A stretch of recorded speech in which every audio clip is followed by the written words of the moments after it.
ফজরের নামাজটা না পড়ে তুমি যখন বের হও, ফেরেশতারা কয় আল্লাহর নাস্তা দিমুনি, আল্লাহ কয় না নাস্তা দেও, জোহরের টাইম আছে আমার বান্দার সামনে। দেখো না জোহরের টাইমে আইসা হয়তো তওবা করে ফেলবে। জোহরের নামাজটাও যখন তুমি পড়লা না, ফেরেশতারা কয় আল্লাহ দুপুরের খানা ওর সামনে দিবনি। আল্লাহ কয় আমার বান্দার রিজিক বন্ধ করিস না, কারণ আমি মায়া কইরা বানাইছি।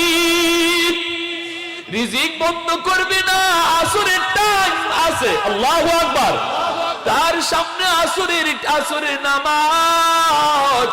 ওই আসরের নামাজে আইসা জানি আমার বান্দা চোখের পানি ফালায়া দেয়, আমি কিন্তু তার ফজর না পড়ার গুনাহ, জোহর না পড়ার গুনাহ মাফ করে দিব। আসরের নামাজটা যখন পড়ে না, তখন ফেরেশতারা কয় আল্লাহ পড়ছে না তো। আল্লাহ কয় সামনে মাগরিবের নামাজ, অপেক্ষা কর মাগরিবের নামাজ আমার বান্দার সামনে।